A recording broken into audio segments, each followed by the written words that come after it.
Welcome to my YouTube channel Prashant tech zone YouTube চ্যানেলে তোমাদেরকে স্বাগত জানাচ্ছি। ফিটার সেমিস্টার ওয়ানের যে নিমি প্যাটার্নের কোশ্চেন ব্যাংকের যে কোশ্চেনগুলো লাস্ট ভিডিওতে ডিসকাস করছিলাম। তো মডিউল ওয়ানের সেফটির যে প্রশ্ন ছিল 20 নাম্বারস অফ কোশ্চেন ছিল, সেই কোশ্চেনগুলো আমরা সলিউশন করেছি। সেমিস্টার ওয়ানের মডিউল 2 যে বেসিক ফিটিংয়ের উপরে যে কোশ্চেনগুলো আছে সেগুলো এখন সলিউশন করব। ওকে, প্রশ্ন নম্বর 21, question number 21, name the part of the file marked as x. Name the part of the file marked as X. এই যে ফাইলের পিকচারটা দেওয়া আছে, এই ফাইলের এই পিকচারে এক্স দিয়ে এই মার্কিং করা যে অংশটা, এই অংশটার নাম কি? এটাই হচ্ছে এই প্রশ্নের জানতে চাওয়ার বিষয়। তো তোমরা জানো এটা খুবই একটা কমন প্রশ্ন। একটা ফাইলের বিভিন্ন রকম পার্টস আছে, যেমন tang, heel, ferrule, file length, body, handle, side. তো এখানে এক্স দিয়ে যে মার্কিং করা আছে এই পার্টটার নাম হচ্ছে ট্যাং, যেটা হ্যান্ডেলের মধ্যে ফিট হয়। এটা হচ্ছে ফাইলের একটা গুরুত্বপূর্ণ পার্টস, এটার নাম হচ্ছে ট্যাং। তাহলে 21-এর অ্যান্সার হবে ট্যাং। নেক্সট প্রশ্ন কী আছে 22, what is the use of try square. Try স্কোয়ারের ব্যবহার। Option number A, to check the right angle. Option number 2, to check the acute angle. Option number C, to check obtuse angle. Option number D, to check straight angle. তাহলে এখানে 4টে option আছে। অপশনের মধ্যে দেখে নাও, প্রথম অপশনটা কী বলছে, to check the right angle. Right angle মানে হচ্ছে 90 ডিগ্রি অ্যাঙ্গেল। তো 90 ডিগ্রি সমকোণ, তো সমকোণকে চেক করার জন্য ট্রাই স্কোয়ার ব্যবহার করা হয়। Option number B, to check acute angle. Acute angle check করার জন্য ব্যবহার করা হয়। অ্যাকিউট অ্যাঙ্গেল কাকে বলে? যে সমস্ত অ্যাঙ্গেলের ভ্যালু 90 ডিগ্রির থেকে নিচে, লেস দ্যান 90 ডিগ্রি, সেই অ্যাঙ্গেলগুলোকে অ্যাকিউট অ্যাঙ্গেল বলা হয়। আর option number C, to check obtuse angle. যে সমস্ত অ্যাঙ্গেল 90 ডিগ্রি থেকে বেশি সেগুলোকে বলা হয় অবটিউস অ্যাঙ্গেল। আর অপশন নম্বর ডি কী আছে, to check the straight angle, অর্থাৎ স্ট্রেট অ্যাঙ্গেল চেক করার জন্য কাজে লাগে। ঠিক আছে, তো এই 4টে অপশন থেকে খুব ইজিলি তোমরা অ্যান্সারটাকে বেছে নিতে পারবে। সঠিক অ্যান্সারটা হচ্ছে to check right angle. Try স্কোয়ারের দুটো পার্টস আছে, ব্লেড আর স্টক। ট্রাই স্কোয়ারের দুটো পার্টস, এই ব্লেড আর স্টক পরস্পর সমকোণে যুক্ত আছে, অর্থাৎ 90 ডিগ্রি অ্যাঙ্গেলে যুক্ত আছে। তো ট্রাই স্কোয়ার ব্যবহার করে আমরা 90 ডিগ্রি অ্যাঙ্গেলকে চেক করতে পারি। তারপর হচ্ছে 23, হুইচ মার্কিং মিডিয়া ইজ পয়জনিয়াস। এই যে মার্কিং মিডিয়া যেগুলো আছে সেগুলোর মধ্যে কোনটা হচ্ছে ক্ষতিকারক বা বিষাক্ত, পয়জনিয়াস? মার্কিং মিডিয়া কোনগুলো? মার্কিং করার আগে যে মিডিয়াটা আমরা ব্যবহার করি যাতে করে মার্কিংটাকে স্পষ্ট করে বোঝা যায়, ঠিক আছে, সেগুলোকে মার্কিং মিডিয়া বলা হয়। যেমন হোয়াইট ওয়াশ হচ্ছে একটা marking media. Fluorescent blue, copper sulphate আর সেলুলোজ ল্যাকার। তো এক্ষেত্রে সঠিক অ্যান্সার হবে copper sulphate, C is the right answer. প্রশ্ন নম্বর 24, which part of the universal surface gauge hold the scriber. Universal surface গেজের কোন পার্ট স্ক্রাইবারকে হোল্ড করে, এটাই হচ্ছে প্রশ্ন। অপশন কী কী আছে দেখে নাও, শাং, গাইড পিন, তারপরে রকার আর্ম আর ফাইন অ্যাডজাস্টমেন্ট স্ক্রু। তো এই 4টে অপশনের মধ্যে কোনটা সঠিক উত্তর হবে? এখানে সঠিক উত্তরটা হবে শাং, SUNG। অপশান নাম্বার এ হচ্ছে সঠিক উত্তর। ঠিক আছে, তো এই যে ফিগারটা দেখছো, এটা হচ্ছে ইউনিভার্সাল সারফেস গেজের একটা ফিগার। এখানে দেখো এর বিভিন্ন পার্টসগুলো দেখানো হয়েছে। এইটা হচ্ছে গাইড পিন, তারপরে rocker arm, spindle, base, fine adjustment screw, scriber, clamping nut আর শাং। এই যে শাং যে পার্টটা রয়েছে, এই শাং স্ক্রাইবারকে হোল্ড করার জন্য কাজে লাগে। ঠিক আছে, তো এই প্রশ্ন কি করা হয়েছিল যে ইউনিভার্সাল সারফেস গেজের কোন পার্টটি স্ক্রাইবারকে হোল্ড করতে কাজে লাগে? তো এক্ষেত্রে সঠিক উত্তর shank. 25 number question, what is the name of the vice. এই যে ফিগারটা দেখানো হয়েছে, এই ফটোটা কোন ভাইসের ফটো? ঠিক আছে।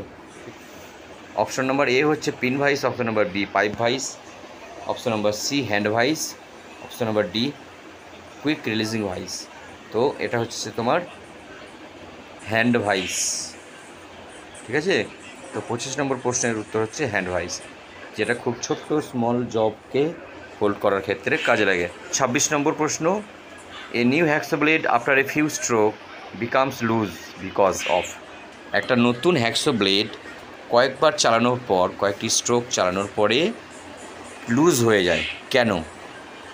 বিকজ অপশন নাম্বার কী আছে? Stretching of blade, wrong pitch of the blade, improper selection of the saw set, তারপর হচ্ছে nut thread bring one out, অর্থাৎ stretching of blade. Option number A হচ্ছে স্ট্রেচিং অফ ব্লেড, আর option number B হচ্ছে wrong pitch of the blade. এটা তো কখনোই হতে পারে না। ইমপ্রপার সিলেকশন অফ সসেটস, এটাও নয়। আর ডি হচ্ছে nut thread being worn out, যে নাটের যে থ্রেডটা আছে সেটা ওর্ন হয়ে গেছে, নষ্ট হয়ে গেছে। তো এক্ষেত্রে অপশন নম্বর এ হচ্ছে সঠিক উত্তর, ঠিক আছে। তাহলে কোশ্চেন নাম্বার 26-এর সঠিক উত্তর হচ্ছে এ।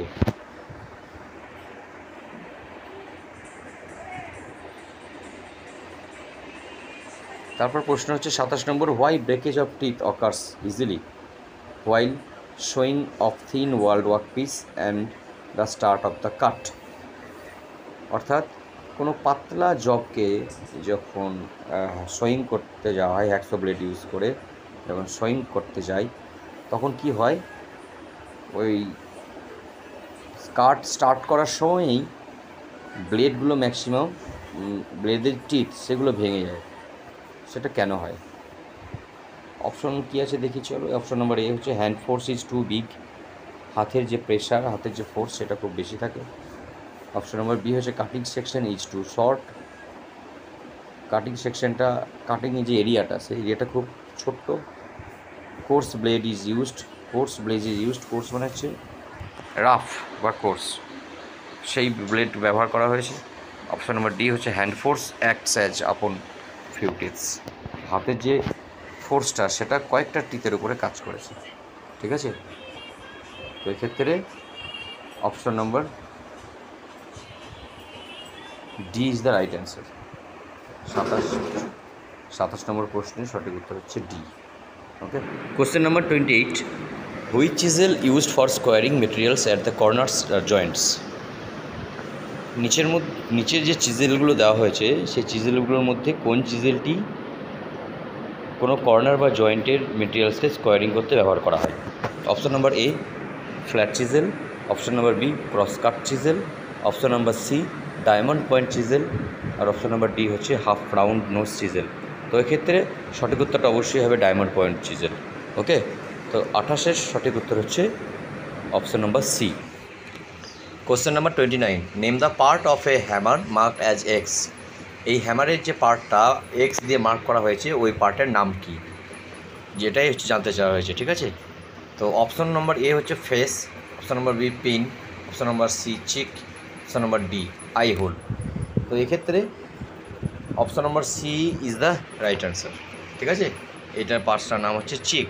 Next 30 number, which angle is represented by the symbol G on the cutting chisel. নিচে চিজেলের যে অ্যাঙ্গেলগুলো দেখানো হয়েছে এক্ষেত্রে জি দ্বারা কোন অ্যাঙ্গেলকে প্রকাশ করা হয়েছে? একটা অপশন নম্বর এ হচ্ছে rake angle, option number B wedge angle, option number C cutting angle, option number D হচ্ছে ক্লিয়ারেন্স অ্যাঙ্গেল। তো এক্ষেত্রে দেখো এটা অ্যাকচুয়ালি জি হবে না, এটা হবে ওয়াই হবে, সিম্বল ওয়াই। সিম্বল ওয়াইয়ের মাধ্যমে কী দেখো বোঝানো হয়েছে, কোন অ্যাঙ্গেলের কথা এখানে বলা হয়েছে। এই হিন্দিতে লেখা আছে দিকটা দেখো, এটা ওয়াই আর ওখানে জি, বাট এখানে জি বলে কোনো অপশনই নেই, সেই হিসেবে ওটা ওয়াই হবে। দেখো এই ফিগারে ওয়াই দিয়ে চিজেলের যে অ্যাঙ্গেলটা শো করা হয়েছে এই অ্যাঙ্গেলটা হচ্ছে তোমার রেক অ্যাঙ্গেল, ঠিক আছে। আর বি দিয়ে যে অ্যাঙ্গেলটা শো করা হয়েছে এটা হচ্ছে কাটিং অ্যাঙ্গেল, আর এ দিয়ে যে অ্যাঙ্গেলটা শো করা হয়েছে এটা হচ্ছে তোমার ক্লিয়ারেন্স অ্যাঙ্গেল, ঠিক আছে। তাই এক্ষেত্রে ওয়াই দিয়ে 30 নম্বর প্রশ্নের ওয়াই দিয়ে যে সিম্বলটা রিপ্রেজেন্ট করছে সেটা অ্যাঙ্গেলটা হচ্ছে রেক অ্যাঙ্গেল। তো 30 নম্বর প্রশ্নের সঠিক উত্তর হচ্ছে রেক অ্যাঙ্গেল। ঠিক আছে, নেক্সট হচ্ছে 31, name the property of the metal which can be drawn into wire without rupture. মেটালের সেই প্রপার্টি যার দ্বারা কি হয়, কোনো মেটেরিয়ালস সরু তারে তৈরি হয়, পরিণত করা যায় পরে। এটাই হচ্ছে প্রশ্ন। তো এর অপশন নাম্বার এ হচ্ছে ডাক্টিলিটি, বি হচ্ছে টেনাসিটি, সি ইলাস্টিসিটি, আর ডি হচ্ছে ম্যালেবিলিটি। তো এক্ষেত্রে সঠিক উত্তর হবে ডাক্টিলিটি।